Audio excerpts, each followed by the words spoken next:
If you're a business owner or even an executive in a larger business, is there a sacrifice you're making when it comes to family and your personal life? You dedicating all your time and energy to things at work and letting other things go by the wayside.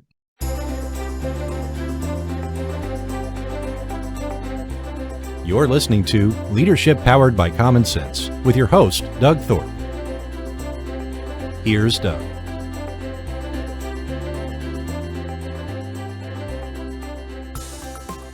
Well, hello again, everyone. This is Doug Thorpe, and you're listening to Leadership Powered by Common Sense. Today, we are going to talk a lot about the personal side of trying to run a business or be an executive. People who might be really good at what they're doing, when you get to know them and find out a little bit about their personal life, the story's not so good. My guest today is actually a former pastor, and he's got a good history and firsthand knowledge of dealing with the mess behind the success. And his name is Kyle Sullivan. He's coming to us from Tulsa, Oklahoma. Kyle, welcome to the show, man. Doug, I'm excited to be here and excited to have this conversation today. I like that tagline I think you've got, and I might not have said it exactly right. What is it? Have the success without the mess? Yeah, that's perfect. We maximize success without creating a personal mess. I like it. I like it. So give us a little bit of your backstory. I alluded to a couple of parts of it, but fill in the blanks for us. Yeah, absolutely. So I have a pretty colorful upbringing and past. I was in athletics all my life. From a small town in Louisiana. Sports were my thing. That's where I learned teamwork and collaboration and leadership and all of that. That was everything to me. And through the course of high school, got wrapped up in kind of the partying jock life, and got into drugs, got into partying, got into college, and that just intensified. And my life radically changed when I got jumped at a drug deal. And I said, you know what? I don't want my life. If this is what this life gives, I'm gonna do a different thing. And so for me, that's where I accepted Christ. I started going to church, and that led me to a 13-year career in ministry. And while I was in ministry, I met my wife. I met her 12 years ago. We've been married 9 years. We got 2 kids under 2.5. We joke that we have 3 kids. We have Piper Grace, that's our daughter, 2.5. We have Unleash the Champ, which is the business, that's 2 years old. And then we have our son, Bo Grant, and he is 1. And so it's a fun, wild, crazy time, but it's really exciting. And so what my passion is I've counseled and coached so many people over 13 years that, just as you said, and they got all the success. They're generous. They have the American dream. Everything from the outside looks amazing. But if they're bold enough to be honest and say, hey, how's things behind the scenes? Let's pull back the curtain. There's some things that they wish could have been different, or they wish are different. And that's where I fit into the marketplace now. Yeah. That is such an important element. And as you were describing that, I quickly did a stroll down memory lane in my tape library in my brain, and there was an HR professional I worked with in my banking days. And she was the first one that said she wanted to dig into people's personal lives to determine what kind of employee they were going to be. And we all thought, oh, you're breaking privacy, and you're really stepping over the line. And she said, I'm not talking about getting in the middle of it. She said, what I'm talking about is we hire people that are whole individuals, and we need to know something about all aspects of who they are at home in their personal life, as well as what they might be for us. She was just a fan of saying, I don't want to hire a Jekyll and Hyde kind of personality. In the long run, they will not work for us. Yeah, 100%. And I love how she said it and how you explained it, where you're hiring a whole person. You're not just hiring one phase, and that's the professional. Because as much as we'd like to say, And I definitely had bosses over the years and leaders that said, "Hey, leave your personal life at the door."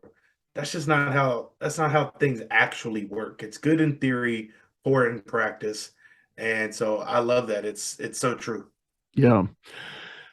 Well, and oftentimes I have coached and counseled with people that describe having they feel like they are living a dual life. There's the personality they are at work, and then there's the person they either feel like they need to be or are reverted to be at home.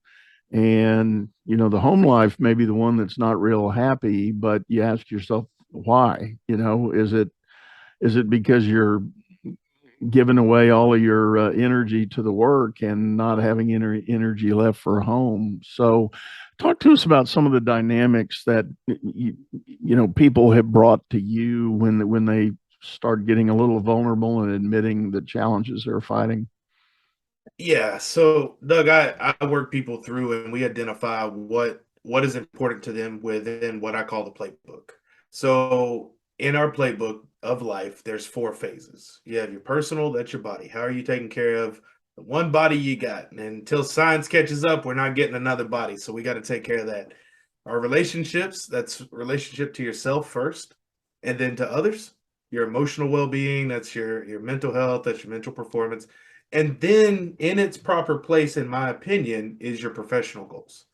And so a lot of times it's going, hey, like I got all this success, I got all this, I'm an executive, I have the salary and I have the cars and I have the homes and all of this stuff.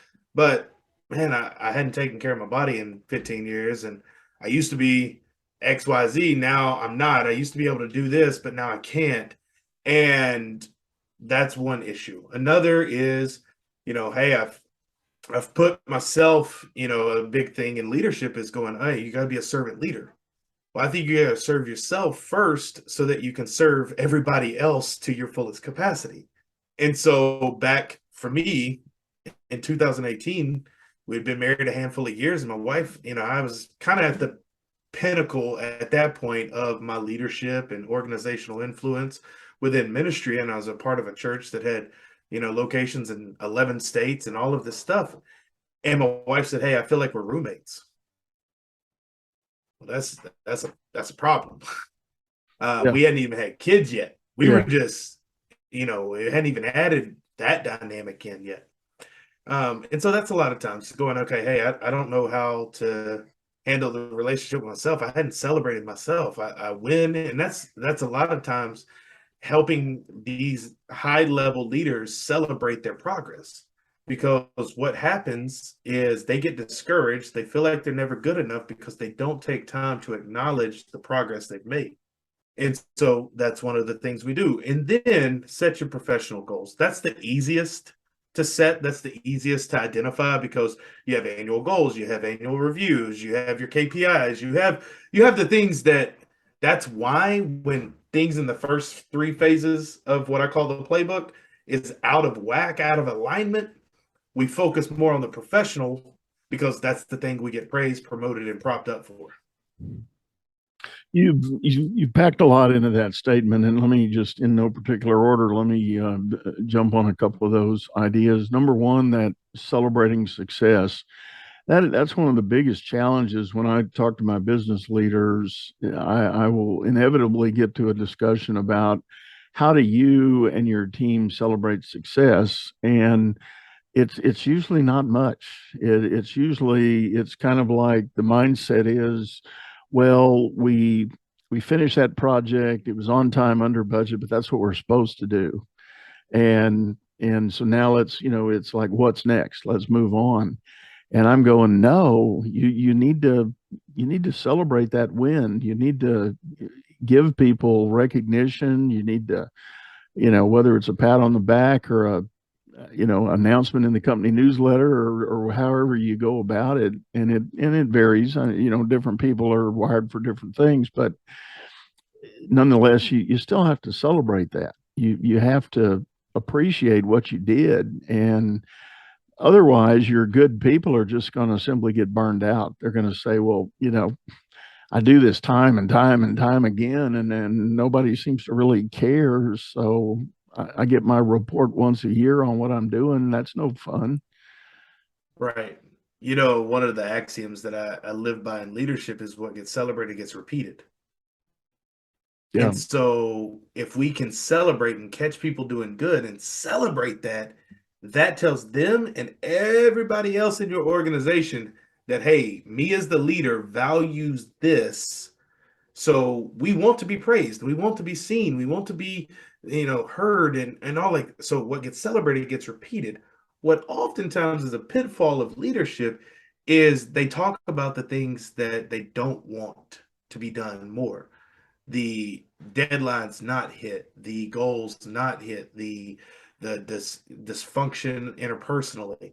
And so if that what we stare at steers us. And so if you're not balancing that with or getting in better alignment with the celebration, because that's the thing that gets repeated, that's where you get in trouble. Yeah.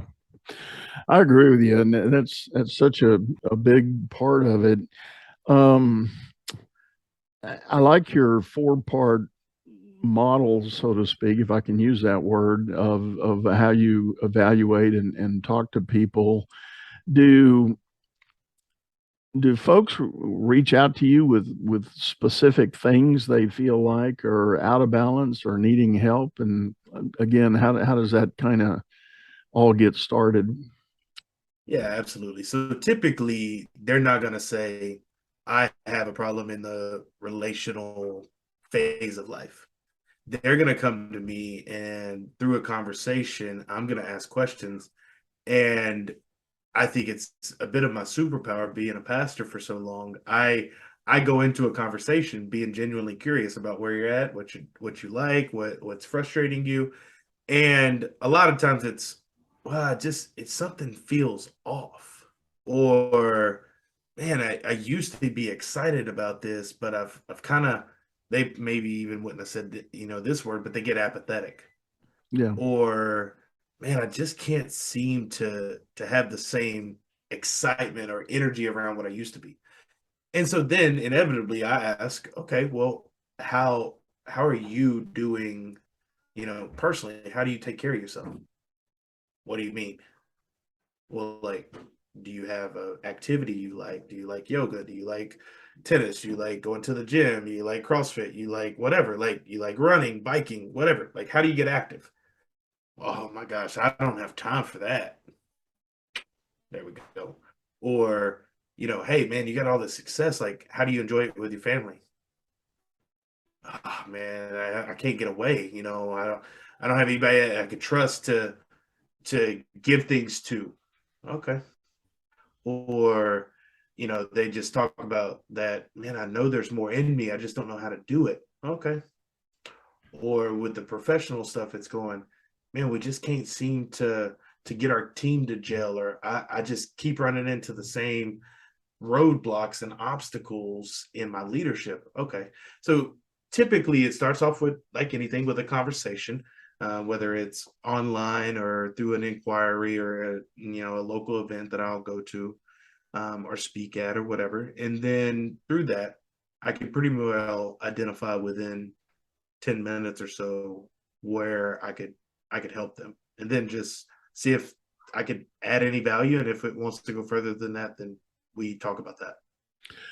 Are you seeing any variance in the way those profiles come in for help? Is there any variance based on generational differences? Well, the younger they are. So my youngest client is 27, mid level. Been in a company about 3 years, got their first couple team members. The emotional game is the biggest thing they need to talk about. Typically with my oldest client, who is 52, their biggest thing is regret about relationships. Um, and I just think that's life. They've Yeah. built a 30-year career, and their kids are grown.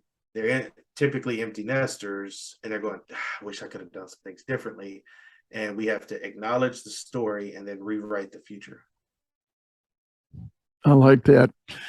I talk about sometimes my older clients, those that are, bridging over into their 50s. And so a lot of times, and even older perhaps, I'll get called in, and this is more particular to the bigger Fortune 500 kind of companies where I get asked to come coach.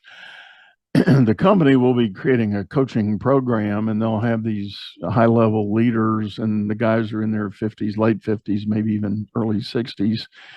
And when we finally sit down one on one, they'll say, "I don't know why the company's doing this, man. I got retirement in my tunnel here. I already see it. It's going to be happening. It's a few years away, but it's going to be happening." And inevitably, with those guys, I try to open the question about, okay, that's fine, and you've been here all this long time. What's your legacy? What are you going to leave behind when you are done, when you do step out of that tunnel and you move into that, whatever your idea of retirement is? What's your legacy going to be? And man, it usually always stops them right in their tracks, because either they hadn't quite started thinking about it, or the little bit they have thought about it, they realize there's some gaps, there's some opportunities they still can execute on and make a difference. So that's a really big deal. Part of the reason I asked about the age difference, I'm curious. I hear a lot of employers, big and small, concerned with their younger employees about the whole expectation of what is popularly called work-life balance. I've changed that term in my world. I call it harmony or blend. I don't think balance is a good word for it anymore. Maybe that's another discussion we'll have. But what are you seeing with that idea in people's minds? Oh my gosh, Doug, if I could eliminate two words, balance, two words in the human language, balance would be one of them. Balance doesn't exist. You use harmony, or I use alignment. Things have to be in alignment, and you have to have presence, because balance is a barrier, but presence creates power. And so, especially younger leaders, um, again, I'm a millennial, and stereotypically about us millennials is that we want a seat at the table before we think, like, we just think we should come into something and have our voice heard. And we think that, we shouldn't have too many expectations on us, but we want a lot of responsibility, or we want a lot of notoriety. And it's like, I don't know, like, you can't not want to put in a lot of effort and expect to get a lot of accolades or influence or whatever. And so I think with the work life alignment or harmony, that's what we'll say, because both of us are in agreement with that. I think it's understanding that, like, there's seasons for everything. Like I mentioned before, I got two kids under 2.5 and a business that's 2 years old, and a wife for, we just celebrated 9 years. Like, my life is very full right now. I'll get off here and our time that we're recording here, and I'm gonna start, dinner and bath time and getting the kids to bed, and then after that, hang out with my wife some, and then I'll wrap up the stuff that didn't get done. And so I think it's better for people, especially younger leaders, to say, okay, what is my priority right now? What's in alignment with that preferred future? And understand that there will be seasons for everything. There'll be seasons where you need to head down, grind it out, hustle, hustle, hustle. And then there's other times where, okay, things are relatively good. I can pull back. I can reassess where I'm at, where I want to go. And I think it's more fluid that way than just, oh, I want to have work-life balance, which really means, from my opinion, you don't want to be pushed too hard, but you want a lot for it. Well, your words, not mine. Yeah, I can say that as a millennial, because I just get annoyed with it, But we're also, Doug, like, we're also the generation that got a trophy and a ribbon for every freaking thing. Yeah, yeah. My dad was amazing, and if I could tell a sidebar, like, he wouldn't allow me to accept participation trophies. Like, the whole team gets a blue ribbon. He's like, no, your team went 2-7. Like, you're not taking that. Like, be cordial, take it, but like, we're gonna toss it in the trash can. And and so my dad was very much like, hey, if you win, celebrate. If you lose, go learn how to get better. But that's not our generation as a whole. Funny you bring that up, and it's being perpetuated. I'm a granddad now, and I've got boys. I've got a 9-year-old and a 7-year-old that just finished a little league season a couple of weeks ago, and the 9-year-olds team was amazing. They went undefeated, 17-0 in little league baseball. Pretty big deal. Yeah. And the other one, though, the 7-year-old, his team, they were like 1-12 or something like that. And we were all just praying for the last game to be over. And when we got there, the game was over, last pitch, and they lost. And the coach says, we're going to have a little party. And we go off to this little park by the ball field there. Next thing I know, somebody's pulling up a trailer with these trophies, and I'm going, no, we're not doing that. We're not doing that. Exactly. And so it just perpetuates like, that, like you said. Yeah, so I don't know. It's ridiculous. Another time, I guess. But back to the key point. I don't want to digress here. The key point, and I'll share with you the reason I did away with work-life balance. I decided every time I would talk to people about that, we quickly got into a mindset about give and take. And so to have one thing, you got to give up something else. And I'm like, that's not the way it works. Right. Because if, to use just maybe a hypothetical situation, if you've got a deadline at work and the boss is saying, I really need this by Friday morning, and you're sitting there Tuesday, Wednesday, and Thursday night at home, you've got things going on, kids' school programs or something like that. You can't just say, forget the project at work. I'm going to go to these 3 nights of events. You're going to have to figure out how to balance here I use the word balance again, but you're going to have to figure out how to blend all that together and get to the right answer. And maybe that means, all right, yeah, you go to that night program, but you get up extra early temporarily for that season. I like your word, for that season, to satisfy your boss's expectation and get that project delivered on time and essentially do it all. Right. And yeah, 100%. I love the mindset that all these things come in season, because work demands ebb and flow. They're not 100% constant high pressure, although sometimes it feels like that. But you as the old phrase goes, and this is going back to my mom's generation, this too shall pass. And right. there are times that can feel intense, but it can balance out. But I would always encourage people, get out of this mindset of, I got to sacrifice one thing for something else. And no, don't think of it that way. Yeah. Right. Yeah. It's, we live in a culture like that says it's, like you said, it's either or, but really it's both and. Yeah. It's both and. Very good. Very good word.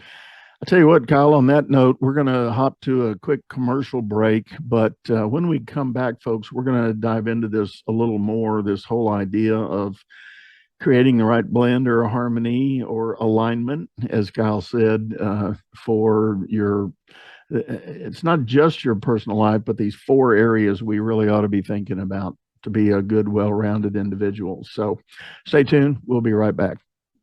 Business is all about solving complex problems as fast as you can create them. Become the best problem solver by leading others to greatness too. And the first step is going to DougThorpe.com. Doug Thorpe is known globally for coaching entrepreneurs and business leaders, improving their performance and the work output of everyone surrounding them. You can find health, wealth, and happiness by learning to lead others to health, wealth, and happiness. Go to DougThorpe.com now and order Doug's books or hire him to coach your managers. That's DougThorpe.com.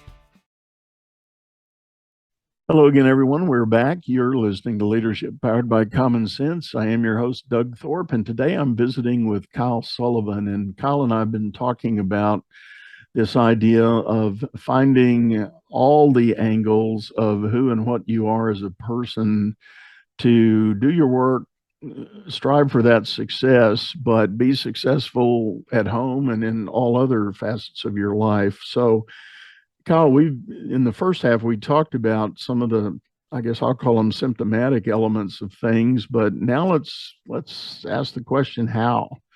How does someone go about working these things when they feel or sense there's a gap or a problem? Yeah, absolutely, Doug. I think it's important we identify that there is a gap. We identify that there are phases of our life, and then the important question is the implementation. How do we define where those gaps are, where the targets are? So at Unleash the Champ, we have the 4 phases of life, that's the playbook, and then we have the 5 pillars, which is spells out champ. So Unleash the Champ isn't just like, oh, he was in sports and he wants to do that. It stands for calling, heart, altitude, mindset, and performance. So again, as your listeners, heart and calling, why are you here? So in the 4 phases of your life, ask yourself these 5 questions. Why are you here? Why? Heart, why is it important? Altitude, where you want to go? Mindset, what do you think about where you want to go? And then performance, what do you have to do to achieve those things? So as your listeners are taking notes, again, calling, heart, altitude, mindset, performance. Why are you here? Why does it matter? Where are you going? What do you think about where you're going? And what do you have to do to get there?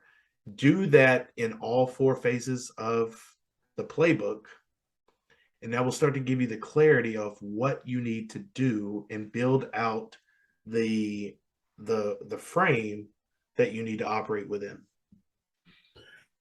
I love that, and I do a very similar exercise, and anybody that's been listening to me for a while knows that I'm a big fan of some Mark Twain quotes and wisdom, and one of his famous ones that I love is he says there's 2 important days in a man's life: the day he was born and the day he figures out why.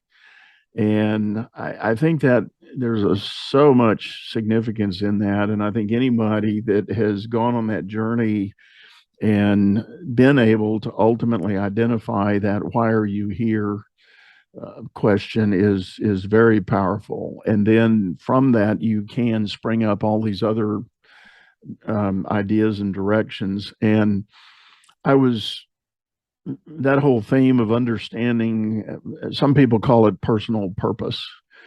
That whole theme of understanding that came to me in the 2008 timeframe during the last recession. And again, this is a story I've told before on the show, and bear with me if I tell it again here. But I got involved in a nonprofit that was helping people. It was a faith-based, non-denominational organization that I created, that we were helping job seekers who had lost their jobs because of the recession back then.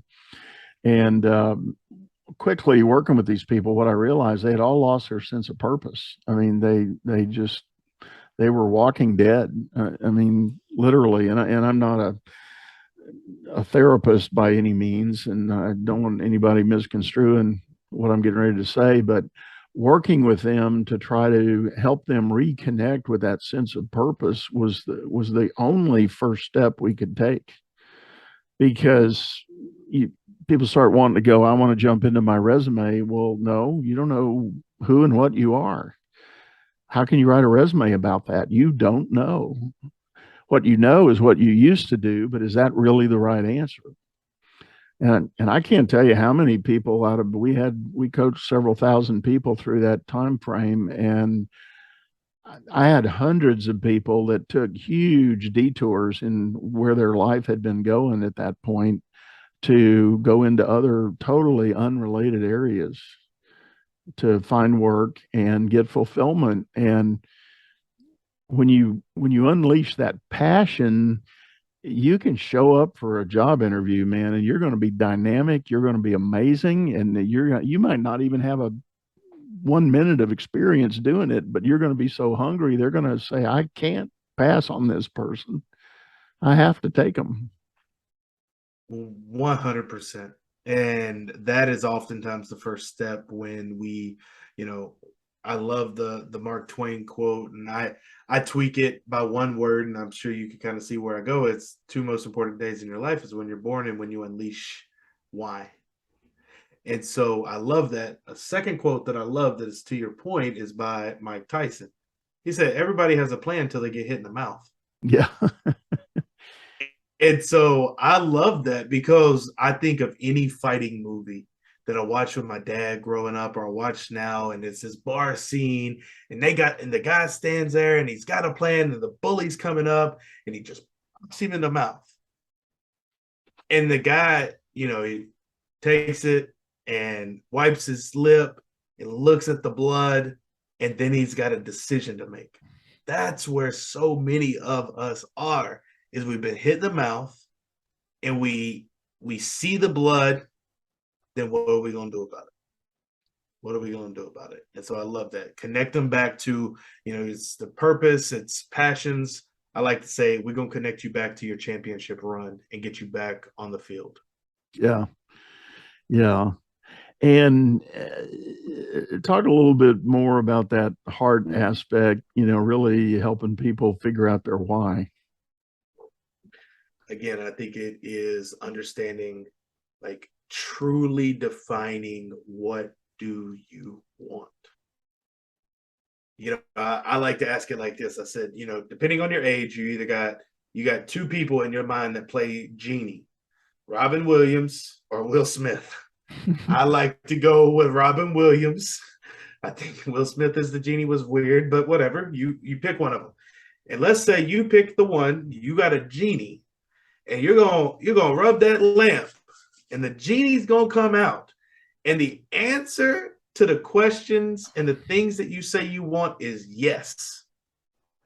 What would it be? And oftentimes I have to spend some time going, okay, like, what do you want? Oh, I want to be, I want to have a bigger house. Just say that. Okay, cool. Where? This neighborhood. Okay, cool. What's it going to look like? I don't know. Like, does it have a backyard? Well, yeah, of course it has a backyard. What's in your backyard? And I do that for relationships. I do that for your life. And I like to, Steve Harvey talks about creating every year he creates a 300 list, 300 things he wants to experience, have, do, people he wants to meet, whatever. If you really want to like peel back the layers of what do you want in life and connect back to that purpose, try to come up with 300 things you want. But so often we've been told by society that we don't want anything. You live a modest life, especially in church world. It's be humble, money's the root of all evil, this, that, and whatever. And I'm going like, no. Like, what do you want? And so the first time that I did my hot 300 list, I got to 87. And I thought, there's literally nothing else I could think of. Now I'm closer. I'm maybe like 227 now. That's a great exercise. I've probably done it 4 or 5 times to get up to, but we have to connect back to, like, John Maxwell talks about the law of the lid in leadership, but I think there's a law of the lid in our personal lives where we've just capped ourselves. Right. I talk about we willingly walk into cages. And we have to rattle the cage to define, like, what do you actually want? Then the second piece to that is saying, okay, if you define what you want, then you have to ask yourself, who do I have to become? Because all of our listeners, I know something 100% true about everybody right now listening. You know exactly what to do to be exactly where you are. So to want new levels means that you're going to have to unlearn and learn something new and get rid of the things that don't serve you anymore. But you have to be able to identify what those things are, and then who do you have to become. And then the bow on all of it is saying, how committed are you to doing that? Yeah. Because without that vision, without understanding who you have to become and the commitment that ties it all together, you should probably just not even go down that road. Yeah. Yeah. Part of that, what you were describing there is what a lot of coaches and counselors talk about as limiting beliefs. You start the process of thinking big, and immediately the tapes start playing. The classic ones are things like, you're not big enough, you're not strong enough, you're not tall enough, you're not pretty enough, you're not smart enough. Wherever you got that stuff, back in your day, I often tell the story when I went to graduate school to get my MBA, I had to do a 3-man oral dissertation and get passed by this board. And I was struggling in one area, according to one of the guys on the board.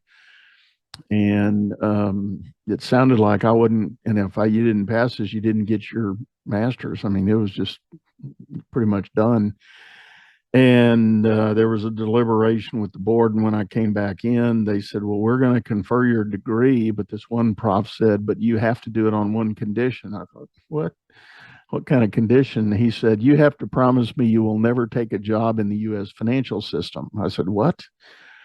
He said, I'm not satisfied you've learned the material about the subject of finance. And to me, that includes banking and anything financial, stockbroker, trader, any of that stuff. You just don't even think about going there. You can go anywhere else to work. And I thought, yeah, I was 26 years old, and I thought, okay, yes, sir, fine, I'm good with that. And we went on about the way. And long story short, my first job was with a bank after I got out of the Army, and worked 20 years there before I, retired from that. And then after retiring from the bank, I went to work for the FDIC for a little while, And I thought, where's that old son of a bitch? I want to find him and talk to him again. Yeah. So, and my point is, these negative thoughts, you really got to think about where you heard that. Who pasted you with that idea? And maybe it was a parent. Sadly, it might have been a parent. It could have been a teacher. It could have been a coach. Could have been a neighbor. Could have been somebody you thought was a friend, but get rid of those limiting beliefs and just blow through them and prove that you're better than that. Yeah, absolutely. It goes back to what I said earlier, what we stare at steers us. And so if we're constantly looking at all, what is it? We're doing quotes here. Was it Henry Ford said, if you think you can, or you think you can't, you're right. Yeah. Yeah. I like that. Well, Kyle, I think we're going to come up on time here pretty soon. Tell people how they can get a hold of you if they're interested in learning more about your programs and ideas. Yeah, so the hub online is unleashthechamp.com, unleashthechamp.com. I'm most active social platform wise on Instagram at Kyle J. Sullivan. But the hub there, you could reach out to me. My email address directly to me. I love hearing stories of shows I'm on, Kyle at KyleJSullivan.com. So whether it be website, email, or on social media, reach out to me. I'd love to hear stories of how this impacted you today. Great. Well, we'll have all those links in the show notes, folks, if you didn't catch that on the flyby there. But do check him out. He's got a lot of good information and a great leader in his own right. And Kyle, thank you so much for being on and sharing with us today, man. Absolutely, Doug. This was a lot of fun. I really do want to, maybe I'll put my own little sort of exclamation point here. I want people to think about, where you are right now. I'm guessing that somebody in our audience right now is struggling in one of those areas. You've been working like a crazy person trying to get success in your business life, but one of those other areas is taking a hit. Maybe it's your health, maybe it's your relationships, maybe it's your, physical well-being and all that. But take to heart what we are talking about here, that you perform at your maximum when you're taking care of yourself so that you can take care and lead others. And one of the biggest challenges of leadership, and we've already dropped a couple of names of people that do some great quotes on this subject, but they all have some version of a quote that says, if you're going to be a leader, it starts with you. You have to lead yourself, discipline yourself, work through things with and for yourself before you can stand up in front of others. So I think that's the big theme of this episode today. So please take a look at that. And if either one of us can help you figure that out, let us know. We'd love to help.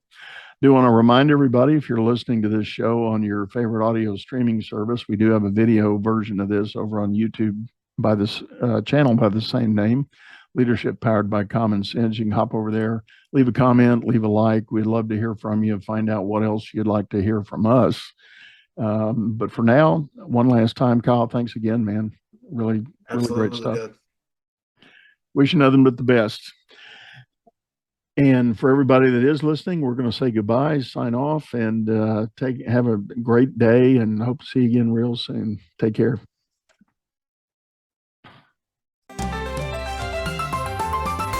You've been listening to Leadership Powered by Common Sense, hosted by Doug Thorpe. If you would like to know more about the coaching and advisory services he provides, visit dougthorpe.com.